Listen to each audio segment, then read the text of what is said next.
practice of luxury real estate is we have to be honest and we have to give the facts. And so again, to the sellers that are listening, you're not always going to like them, but together in private, we can discuss them. And once they're on the table, we can make an educated decision together as a group on how best to move forward. And the market is going to do what the market is going to do. You know, Right. you as a seller don't dictate the price. Us as agents and brokers do not dictate the price.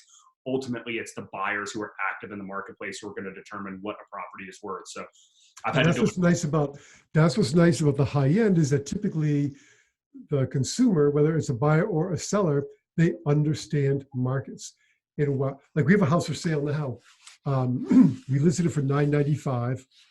The seller paid $1,750,000 and put 100,000 or 200,000 into it. So they're in for close to $2. So we're listing it for 50 cents of the dollar.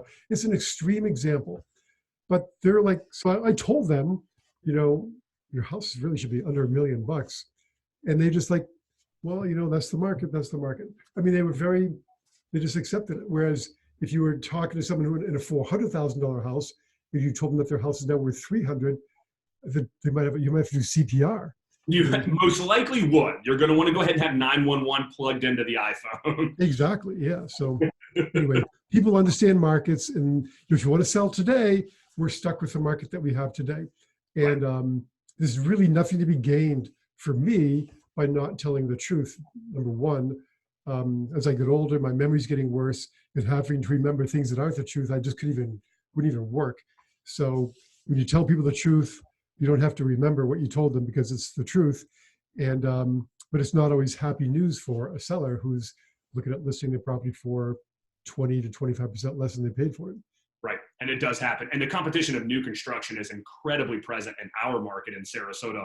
You know, housing starts, new homes were suppressed to zero for 10 years during the recession. So, you know, there was no option for luxury buyers to find new construction. So it's something that was not available for 10 years. And now obviously, you know, buyers want what they couldn't have. And it's very difficult for the resale. And going back to, you know, just because that particular home was a piece of art, and it truly was, and the stories and the collections that must have been in that home are not to be undervalued. But unfortunately, real estate is real estate and the market is the market. And, you know, I mean, happy they were able to sell in the end. We should put overpaying or overpricing in a little bit of context also, because I was sitting with a buyer a year or maybe, I don't know, 6 or 7 months after he bought the house, and he overpaid for it, but he wanted it. And we're sitting, it's like the end of the summer, we're sitting in the house, and he's like, man, did I overpay for this house? And I said, well, that's what you wanted. And he goes, yeah. He said, you know what? My son came to visit for the weekend. He stayed for 10 days. And next summer, he's getting a job here and staying for the whole summer. This house is worth every dime I paid for it. That's an amazing story. That intrinsic value cannot be discounted. Exactly. That's what people understand in the high end. So Yeah. the biggest mistake you can make in business, in our business, is assuming that the consumer, whether it's a buyer or a seller, would want the same thing you would want in a given situation. So for example, we always assume that if I was selling my house, I would want the highest price possible. And we have plenty of sellers who don't care about the highest price. They care about who buys the house. Are they going to tear it down? Are they going to preserve it? Are they going to take care of it? Are they going to become stewards of this property like they were?